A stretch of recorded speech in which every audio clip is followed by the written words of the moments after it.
I'm Adrienne Irizarry, your resident reproductive rebel. And this week, I am joined by Dr. Stephanie Bathurst, clinical sexologist, family therapist, and intimacy guide to talk about sexuality and the second half of life. We've been told that desire fades as we age, but the truth is it transforms. Together, we dive into how sexuality evolves with age, what it means for long-term relationships, and how intimacy can actually become more sacred and powerful over time. If you are ready to reimagine aging as erotic, intimate, and liberating experience, this episode is for you. Tune into Reproductive Rebel because your sexuality doesn't have an expiration date. Hi, I'm Adrienne Irizarry. I'm an East Asian medicine practitioner who is passionate about women's health and helping women to live their best lives. My goal is to put you in the driver's seat of your health, offering holistic solutions for a symptom-free life. Statements made in this program are for educational purposes only and not intended as a substitution for medical consultation or advice. We do not claim to diagnose, treat, or cure any diseases. This podcast is inclusive and welcomes all gender identities. The focus of the program is on biological function, and we will use the term women throughout, but it is referencing physiological and social challenges for biology, not identity. Come as you are, I am happy you're here and welcome all performances of identity. I hope you find something helpful in this show.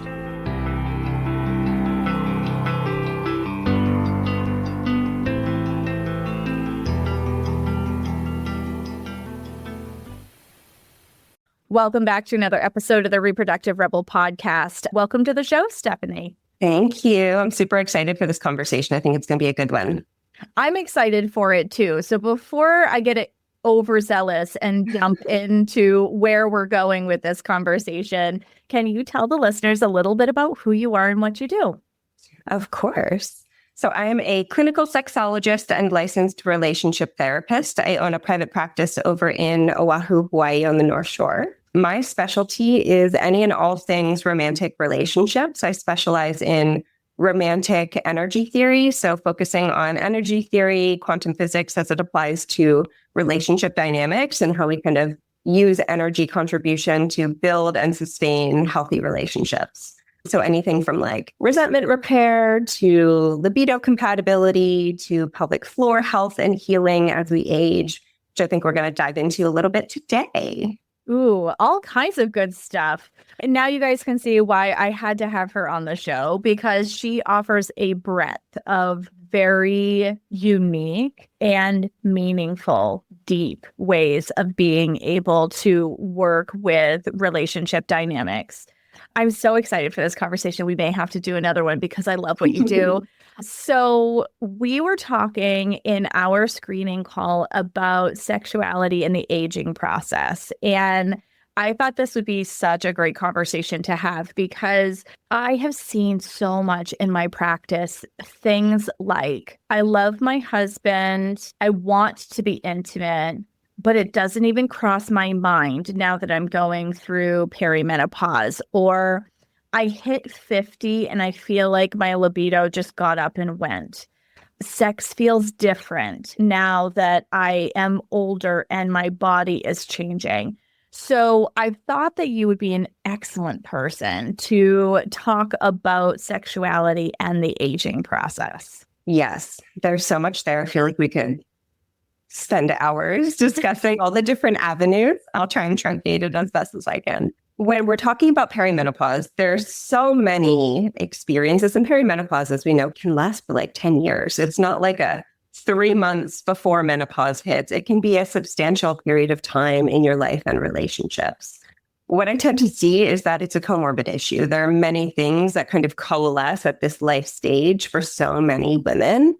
And what that means is like, we're sleep deprived and we're chronically stressed because this is like, we have kids and really stressful jobs and a lot of responsibility. And so we're not sleeping well and our stress level's high, which naturally is going to deactivate libido, right? Because they operate on different nervous systems. We have that. We have some of the hormone dysregulation, which is very much real. depending on your stance on like aging as a disease versus really embracing the natural life cycle, there's a lot that we can do hormonally and with health supplements, even food as medicine, to kind of help your body balance and feel more like itself. And then we have a lot of like the relational barriers when you're with somebody for a long period of time. And in our society, we don't teach relational and emotional intelligence. So we don't often know how to heal wounds as they pop up. There tends to be, at this midlife mark, a lot of unsolved resentment. And so like the emotional barriers naturally impede our openness and receptivity to physical touch, sexual intimacy, really anything deeply vulnerable. So it's kind of many different things. And then, of course, childbearing is as magical and beautiful as it is a physical trauma. And for so many women, we don't get the education or the support for caring for our bodies after pregnancy. And so pelvic floor health, particularly weakened pelvic floors, can very much impact sensation, desire, confidence levels, openness of adventure or different types of play, because you're uncertain how your body's going to respond or react to it. So there's just so much there, and they all kind of interweave together at this period of time. Yeah, it's such a dynamic part of a woman's life because you have the alchemical experience of brain chemistry that is changing as your estrogen and progesterone levels are changing. Estrogen softens your response to a lot of things. So things that you could sweep under the rug, now you can't. You just can't.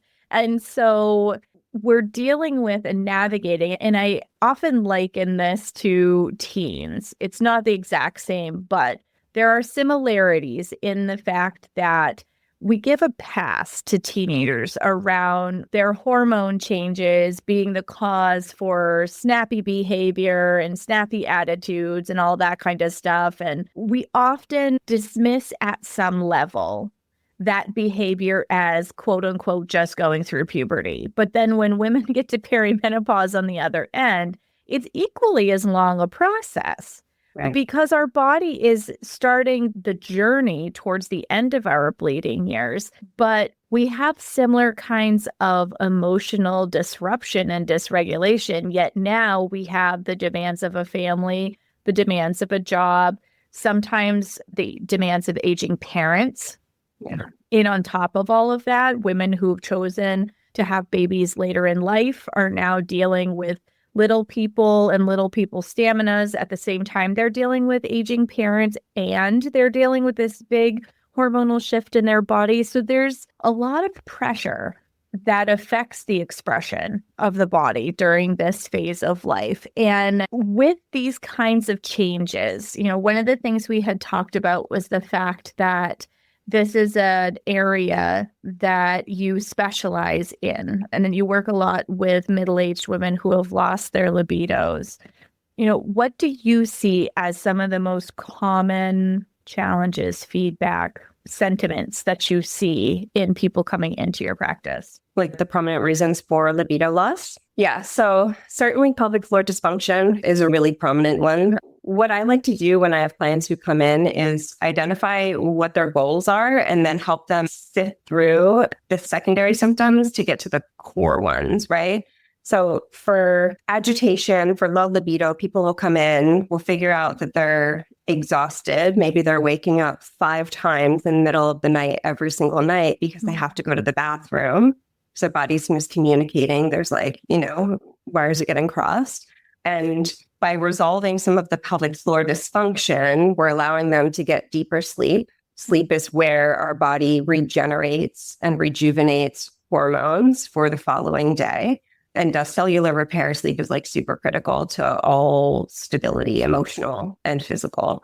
And so really figuring out, because there are usually many different things wrong when people come to us, right? It's fix this. There's this myriad of issues and everything seems to be a problem and my life is imploding. And our job is kind of investigative. It's what's going on at the core? What do we feel like is triggering some of these other issues? And rather than focusing on these secondary symptoms, how can we get to the primary ones, right? So definitely pelvic floor dysfunction. Mind-body disconnect is super, super huge. If you have carryover of religious shame that we haven't managed from when we were younger, if there is relational resentment and we're feeling like our partnership is unfair or disrespectful, we have these self-protective mechanisms that activate that nervous system response of like, and once we tense up and we go into self-protective mode,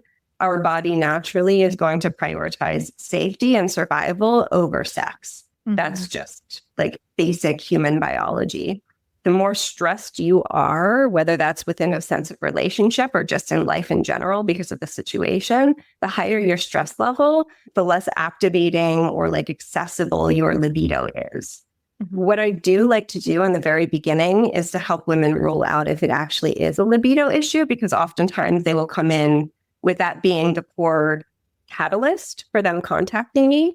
And when I ask, well, are you feeling desire or physiological arousal or interest or curiosity when you're watching this show, when you're reading this like spicy novel, when you're talking with your friends about their experiences? Mm-hmm. And if the answer is yes, it's not a libido issue. It's more environmentally specific, right? Like if your body is naturally and organically responding in some environments and situations, but not others, it's not biological, right? Your biology and anatomy seems to be intact. It's more emotional and psychological and what's going on in those other environments that make you feel unsafe.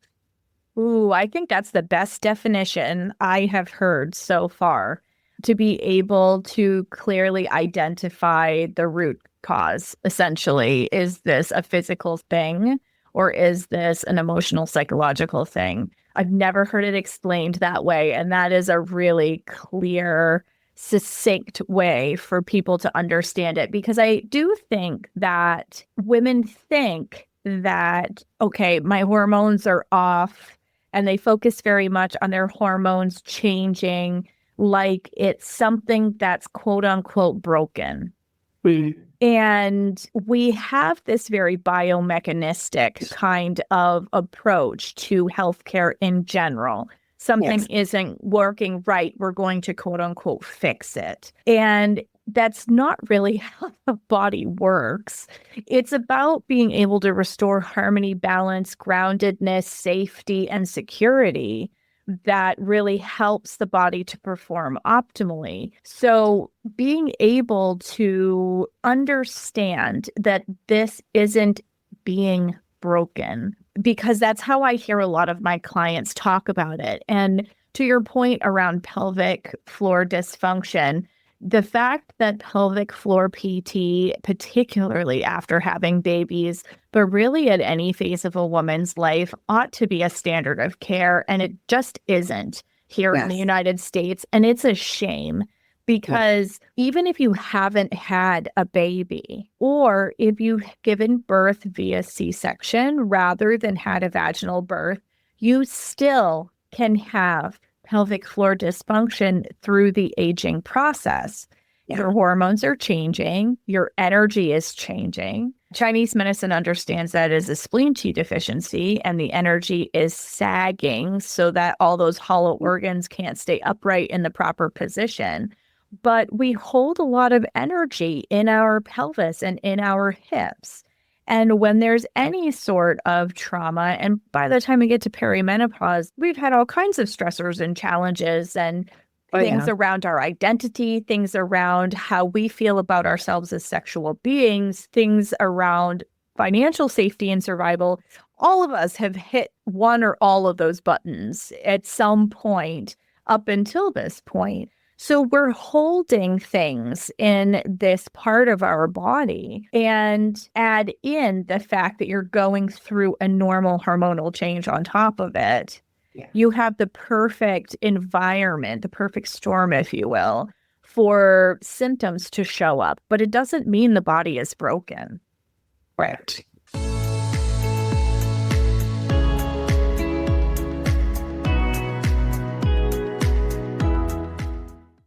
And now we will take a short break from our episode to share an offering that will take your healing to a whole new level.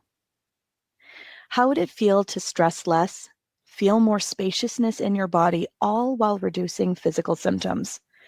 I can tell you from personal experience, it's one of the most empowering and freeing experiences one can have. Rebel Remembered is a year-long journey using goddess archetypes, body wisdom, and ancient modalities to bring a level of health to your body unlike anything else. As a Chinese medicine practitioner, it has always been clear to me that the emotional body is at the root of physical symptoms in the body. This program is truly holistic, addressing physical symptoms by exploring spiritual and emotional themes, much like this episode. This opportunity only opens once a year, so be sure to get on the waiting list for when enrollment opens this fall. The link is in the show notes. And now, back to the show.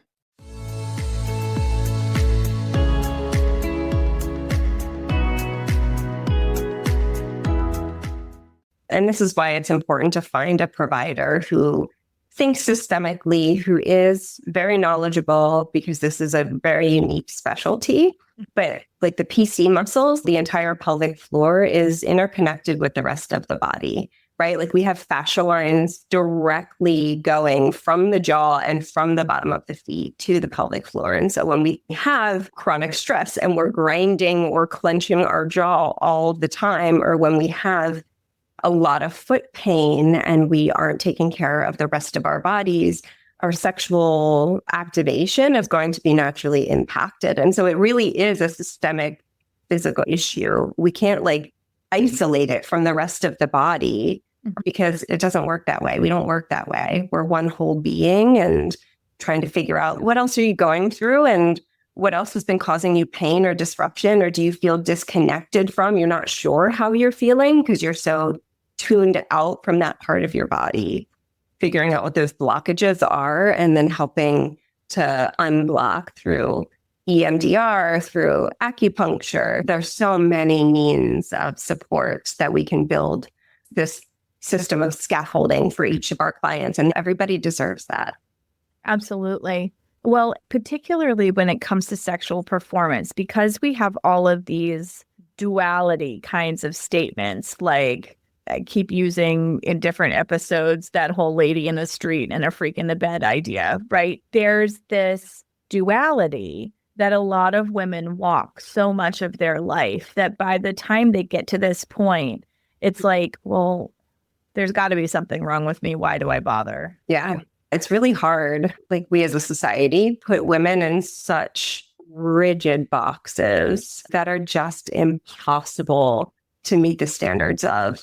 Nor does it set them up for success and happiness or self-connection and self-love. And it's such a shame because it doesn't have to be that way. But yeah, I mean, for middle-aged women in particular, very commonly, loss of their sexual self or like disinterest in sexual intimacy is directly linked to them trying to embrace and like adapt to motherhood. What does it mean for me to embrace this new stage of life and expand my identity? And is there space or social allowance for me to both be a mother and a caregiver and this like strong maternal figure and also be a sexually explorative being? You know, they seem counterintuitive to one another, and they're not. We're divine, like beautiful, wonderful, feminine beings. And both of those things are naturally aligned with who we are meant to be. But society doesn't allow space for both of those to happen at the same time. And that's really hard for a lot of women to like contend with as they're going through identity development. Oh, goodness. Absolutely. I see this a lot with my clients who are becoming mothers in their 40s. And they are starting to navigate the early stages of, I'm going to call it the hormonal murmur, that things are just on the brink of things starting to change, right? They might have noticed that they had a little bit of cycle weirdness before they got pregnant, or they got pregnant and then they had cycle weirdness afterwards. Like they're just on the early stages of this transition. And there's a social transition that happens too, where you're stepping into a new version or a new paradigm of who you are. So not only do you step across the threshold of matrescence, which you're becoming a mom, and that can totally throw your sense of center and self on its head. But then let's now throw the stage of life thing in on top of it, which totally throws off your center of self and what you want, your priorities, all of that. Chinese medicine understands it as instead of putting your energy into the giving of life, now you're putting your energy into your life. And it's aligning with what I want to do. Maybe it's a degree that I've always wanted to finish, but I had babies and I wasn't able to finish, or I hate my career and I want to do something completely different, or I want to go on more girls' trips. I want to travel more. So the energy starts becoming, this is a new chapter of my life where I get to explore a little bit. Mm-hmm. And then we come up against these social contexts of, well, you're not supposed to be hypersexual. If you're a mom, you're supposed to just be this like pious, demure mother, pure mother figure. And that being a sexual being or a sexual body is somehow dirty, unclean, unacceptable. I mean, there's a whole long list of words we can stick in there. And yes, a lot of this is speaking to this patriarchal narrative that we've all been living under. And a lot of this purity crap comes out of the Victorian era, but our bodies are designed to celebrate and give life at the same time. Yeah, absolutely. Yeah. And I love how you're talking about adapting to new life stages and what that means.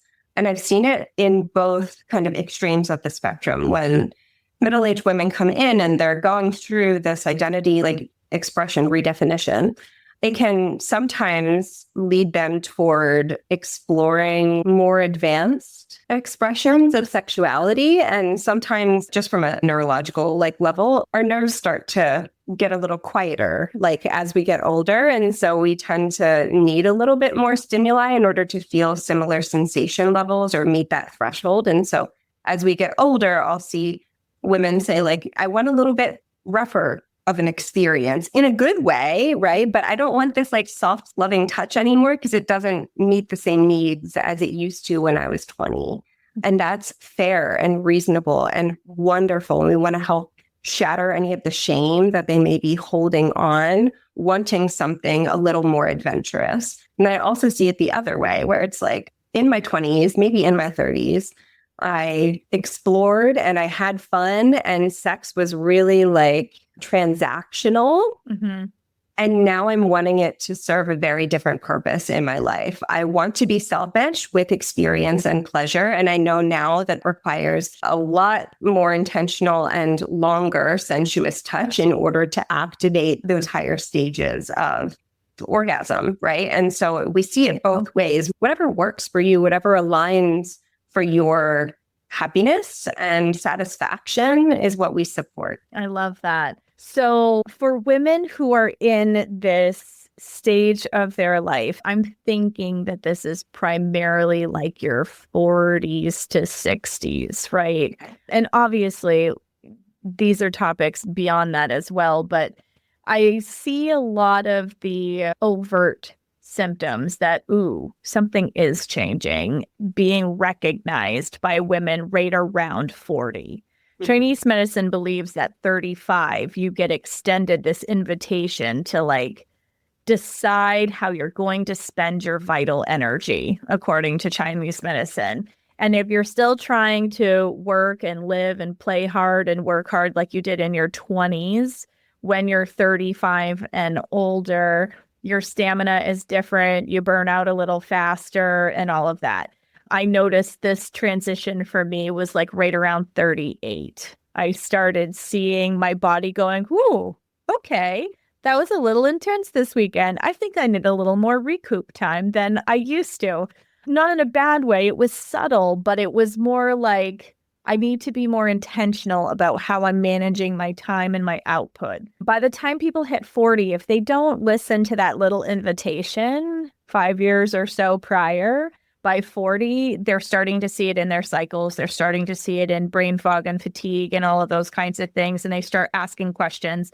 Is this just cycle dysregulation or is this actually perimenopause?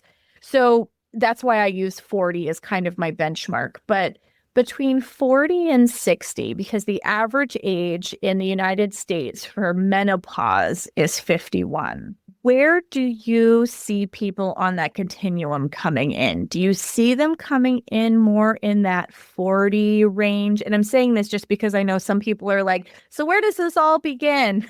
Yeah, I'm definitely seeing people in the 40 to, I would say, 55-ish range coming in, wanting much more of a sensuous, emotional, intimate experience because sex is now serving a different function for them.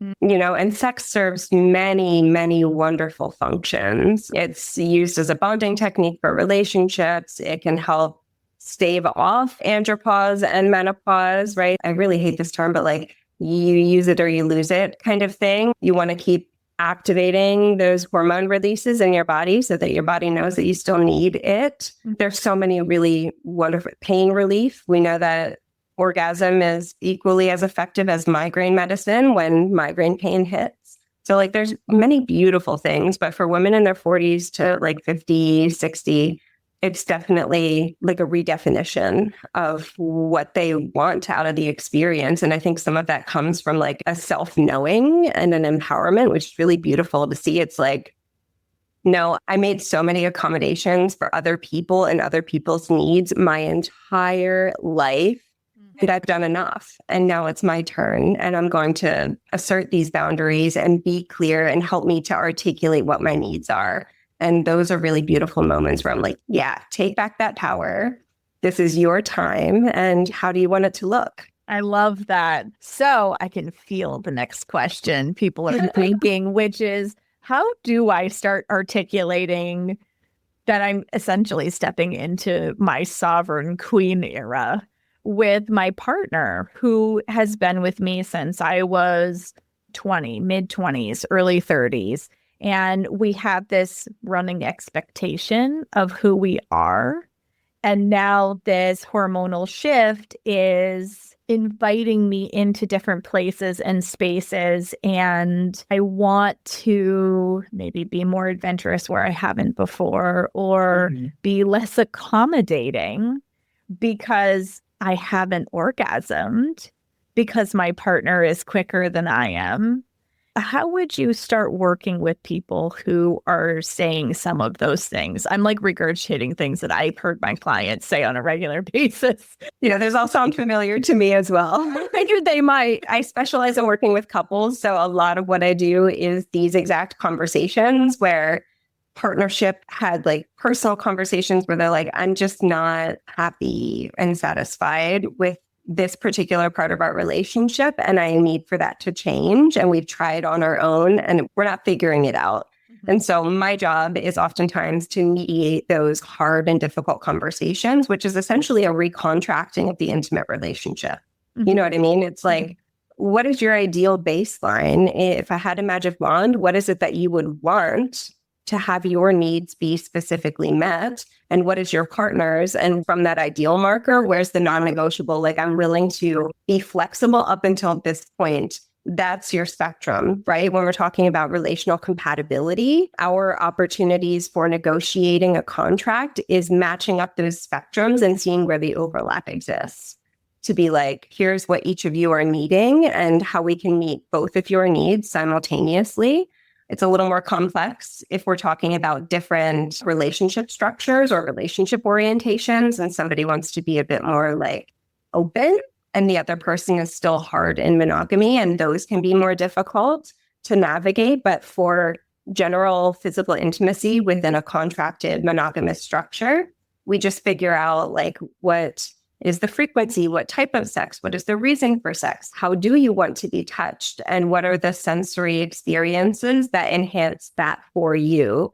Talking about pressure and temperature and emotional foundation. Like, what are you needing to feel, see, hear, understand about your partner in order to have that kind of safety, security, stability? Because that, for so many women, is the foundation to good sex. It's having that first. I'm sorry, I think I went off on a tangent. What was your question? No, That was excellent. It actually inspired another question. So while we're kind of focusing on the female experience here, you touched on a couple of things that I think are really important to mention. I've totally thought about doing a course about menopause and andropause because I do find that this is a phase where people have a lot of communication issues. And a big part of it has to do with both parties, both having hormonal changes at the same time. So Chinese medicine, going back to my background, understands that men's bodies shift in 8-year cycles, women's move in 7-year cycles. So for men, one of those big benchmarks is 40. This is where all of a sudden they start having changes in stamina. They have changes in erection quality. It might not be straight up ED yet, but they're noticing that maybe they aren't as hard as they were before when they're fully aroused, or it takes a lot less stimulation for ejaculation. Maybe not a true premature ejaculation, but it's different and it's headed in that direction. So having that information around 40 for men, women experiencing this shift, 35, then the next one is 42 for them. They're both kind of in that early stage hormonal alchemical soup at that point where both of their bodies are changing. So I think it's important to mention this because in our culture, we tend to think that we can be jackrabbits and it can be penis and vagina action right away. It's quick, it's hard, it's fast. This is what we're shown in the movies, all of this kind of stuff.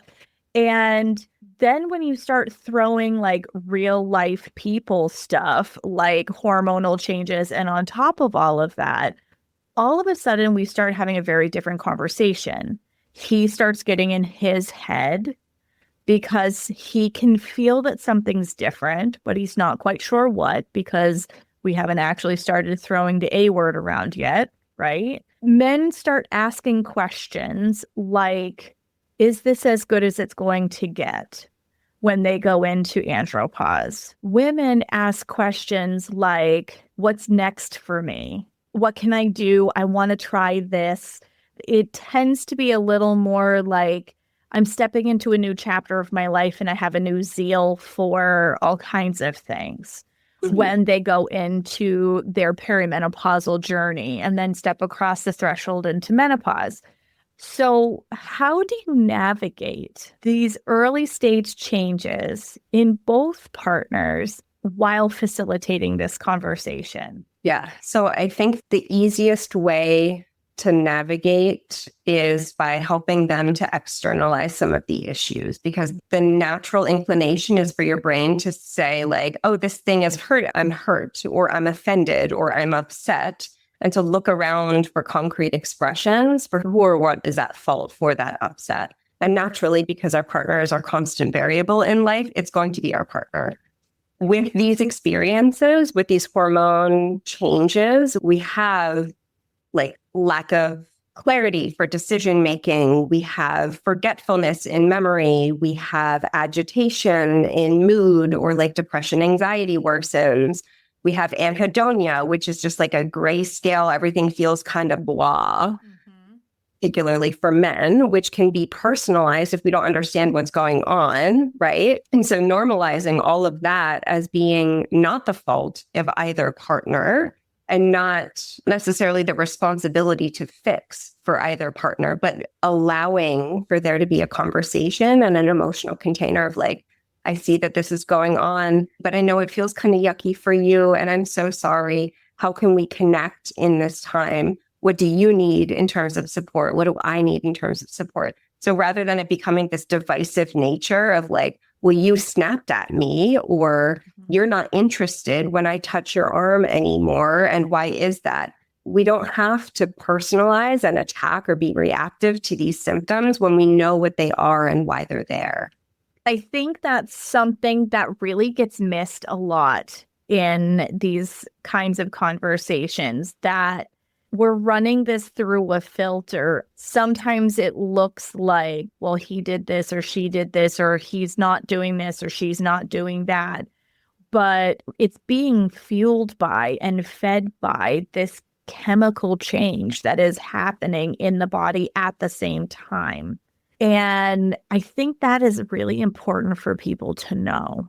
Yeah. And I think the lack of education and awareness is what leads to those midlife crises that often involve infidelity, right? Because it's like, well, I'm changing. And if I'm not ready or I'm not knowledgeable that this is a natural part of me aging, right? Then I'm going to look around and ask, what is triggering this change? What is causing my unhappiness? What is causing my libido to be less active than I'm used to it being? Again, because our constant variable is our partner, there's going to be a natural displacement onto there. And we can make some really impulsive, really poor choices in that fear response before we realize what's happening. And so I think we need so much more education and normalization of that change process, just like our, biological change process for men and women in different ways. I totally agree with you. So how can people go about getting some of that education? Because I think it's critically important and honestly hard to find. It is hard to find, unfortunately. Yeah. There's a lot of podcasts that are popping up now with specialists who are like, man, this is important information and it's not accessible.